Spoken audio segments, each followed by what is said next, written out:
Hi, Louis. Hi Samuel, how are you? I'm doing very well, man. How are you? Good. I'm excited to be back. It's been a Is long how time. yeah. It has been a very long time. We've had some issues with a previous episode we recorded, but we're gonna keep trying to get that out there. But yeah, we have been gone for a long time, so we do apologise for that. But we've been quite busy. But we are hoping to just get some more episodes out as we go through the year. Yeah, Because we do. Speaking for both of us, we love doing this, and it'd be really good to just kind of yeah, get back on track. exactly. Yeah, we had an interview with an author, our second author, which was really wonderful, really good interview. But as we came to edit it, the file was being a bit funky, so we're currently in the process of sorting that out. And we've had exams and whatever else. So yeah, but Louis, what are we going to talk about today? So today is going to be quite a quick interview on quite a quick and short book, really, and I'm going to be talking about The Strange Case of Dr. Jekyll and Mr. Hyde by Robert Louis Stevenson. So this is a book I read over Easter, it was, and it was to kind of do some further reading on more of the Gothic genre, because for Samuel and I, for our A-level coursework, our topic is, or our genre really is Gothic. So yeah, this was quite helpful to kind of expand my reading on that genre, learn some new things, and was also one of those like iconic books, these iconic classics, which would be quite, which is just quite good to read, really. But no, I thoroughly enjoyed reading it. It was pretty short. I was able to finish it in a day, which is good. And yeah, it has some nice topics, a really nice story, and it is, as I was saying, very iconic. The whole kind of image of Jekyll and Hyde been adapted into numerous different things, like a play and movies, spin-offs, and yeah. And Robert Miguel claims that Jekyll and Hyde has an independent life beyond the pages on screens in the horror industry. So its legacy is definitely quite apparent. And yeah, so just be talking about that today. Wow. So yeah, this novel, as we've sort of learned about in English, is part of that wider, more broad movement of Gothic literature in the 19th century. So how does that sort of fit into your learning and understanding of Gothic literature? Yeah, so we're kind of talking about recently we've been talking about Southern Gothic in English, but so this is more of the Victorian Gothic, which I suppose Dracula, which is our other novel, kind of lends quite well to. And there is a lot, as I'll go on to say, there's a lot of kind of Gothic tropes synonymous with Jekyll and Hyde. You've got the kind of supernatural element, the science element, the whole setting. It's kind of like with Gothic buildings and architecture. And so I think, as I go on to say, it is quite it holds quite an iconic place in the repertoire of Gothic literature.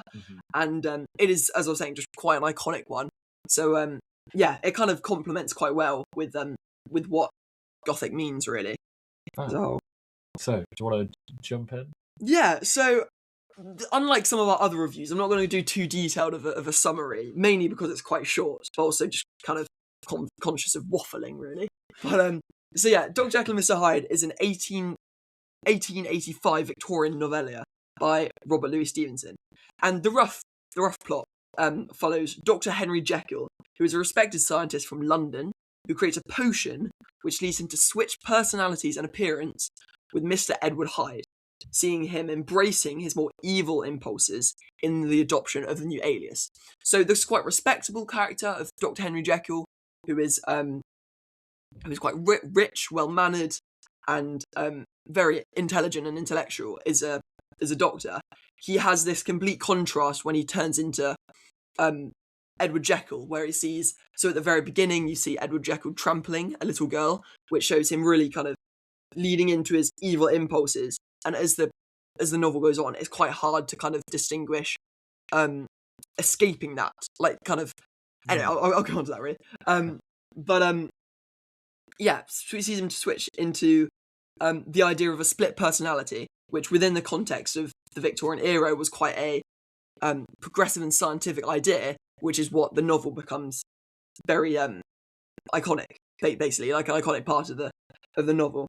And then, yeah, akin to the novel, there was the whole kind of idea of scientific progression and a deepening of understanding of both anatomy as well as physical and mental health, which Stevenson kind of writes about is a very forward thing in the time of 1885. And as Stevenson explores this, throughout his novel, he, as I was saying, leans on the convention of the Gothic genre, with the monster figure of Mr. Hyde, the medieval-inspired architecture, etc. As I was saying, so there's a lot of things which help Jekyll and Hyde really slot into the genre, and as I was saying, very iconic with the genre, very synonymous. And there's lots of spin-offs and musicals, plays, etc., which again cement it as a very iconic, as I keep repeating, iconic novel with a long-lasting legacy, really, which I think is really special, with the influence that the novel has seen, with the ideas of split personality. The kind of whole Victorian setting is very, very Victorian and is historical, and the blending of the context with the Victorian and the conventions of Gothic genre put it on a pedestal as a real kind of crucial novel which showcases the genre with all the different kind of conventions. And for me, just on reflection, I thought it worked as a really neat and short, gripping read of a notorious tale, which holds a crucial and iconic place in the repertoire of Gothic literature.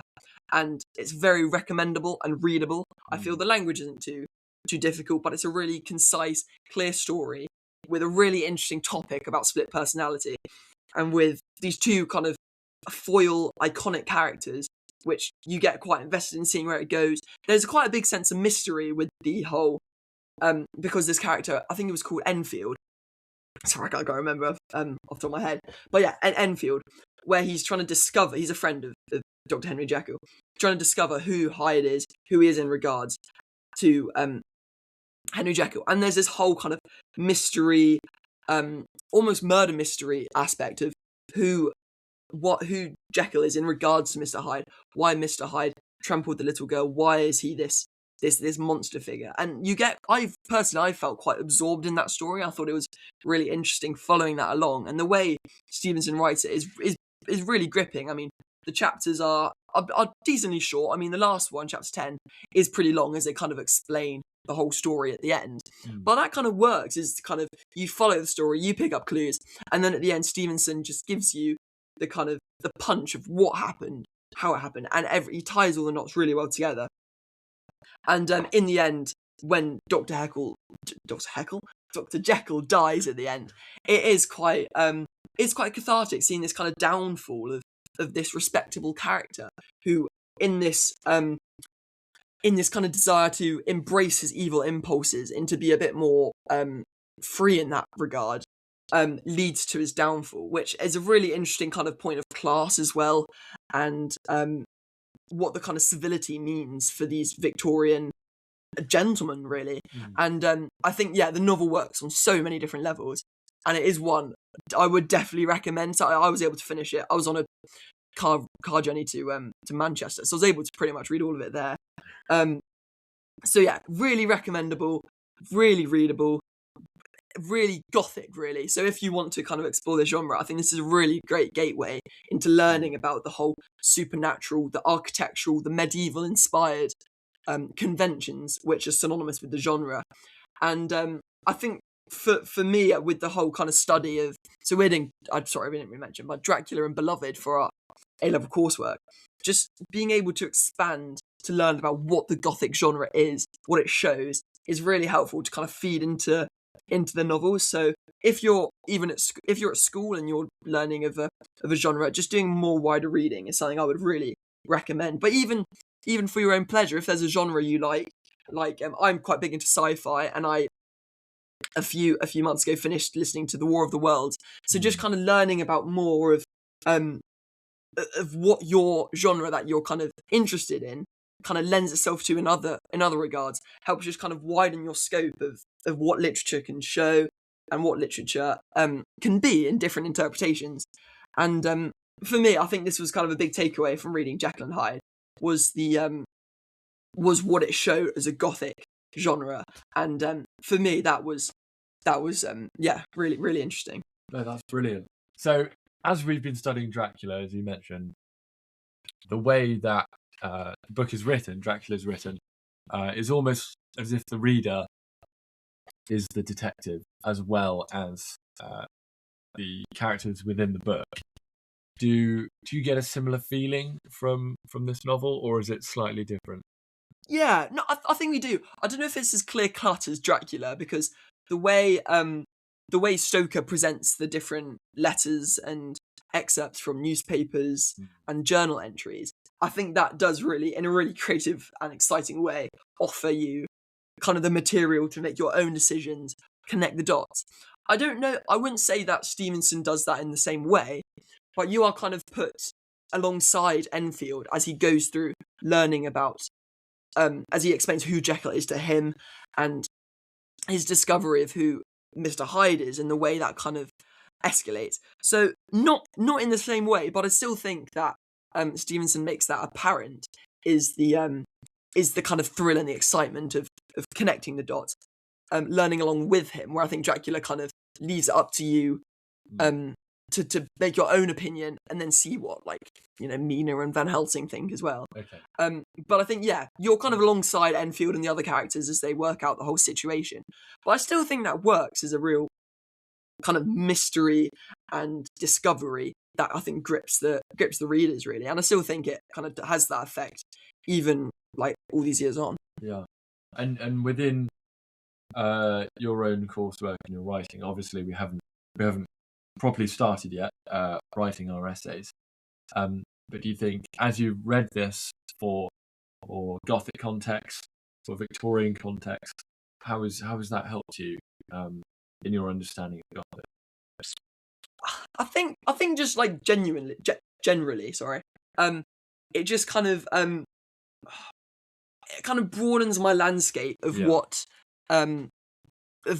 Stoker used specifically for Stoker rather than Beloved, but specifically what Stoker used in these Victorian Gothic conventions, and seeing them kind of play out in another scenario, yet the same kind of conventions, I think kind of cements what they are and what they show really. So the whole kind of Dracula heavily kind of medieval inspired with the character of like Vlad the Impaler and things, but the kind of medieval inspired architecture creates this real looming and, you know, like eerie atmosphere in Jekyll and Hyde. And I think that kind of feeds into Dracula as well. So I think what's quite nice about this kind of wider reading is they can kind of cross over into each other and present kind of a new idea and new linking together of what the message they're trying to show.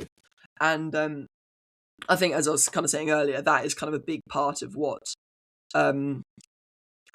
this kind of wider reading on the genres shows and offers. And I find that was kind of like a big kind of takeaway, as I was saying, for me.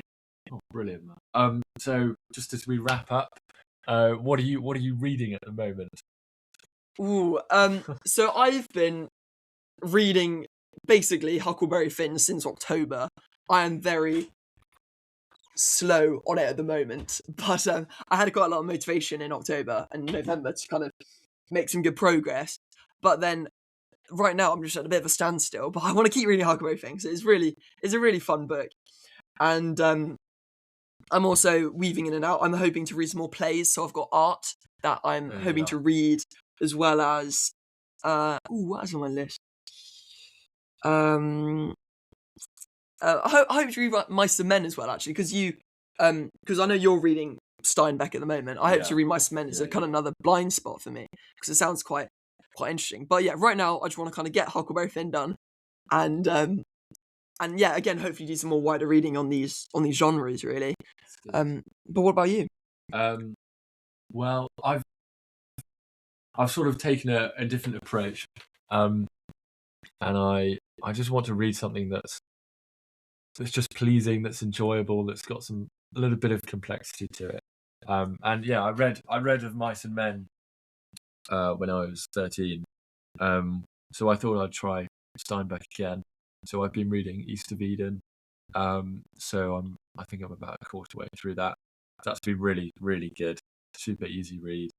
Well, not super easy, but it's just a nice, understandable read that's got loads of cool descriptions. It's got some great sort of biblical meaning behind it as well. So yeah, I've been really enjoying that. Yeah. I think that's kind of like, even though we do English as a A-level, I think that's something we shouldn't kind of dilute. Really, is reading for pleasure. Really, so finding something that you enjoy and you generally want to pick up again is, I think, is like the most important thing at the end of the day. Yeah. But yeah. Well, cool. Good luck with reading the rest of that. I hope that's good. Thanks, brother. You too. And we will keep pumping these podcasts out. Yeah, so we should be getting a few more out and trying to solve the complexities of downloading audio. So yeah. But thank you very much for listening, and Lou, thank you so much for that. No, honestly, it was a pleasure. I'm sorry I kind of waffled a bit, but I hope it was interesting. It was really dense, really insightful as well. So well, thank you. Yeah. Well, thank you for listening, everyone, and stay tuned for some hopefully more episodes soon.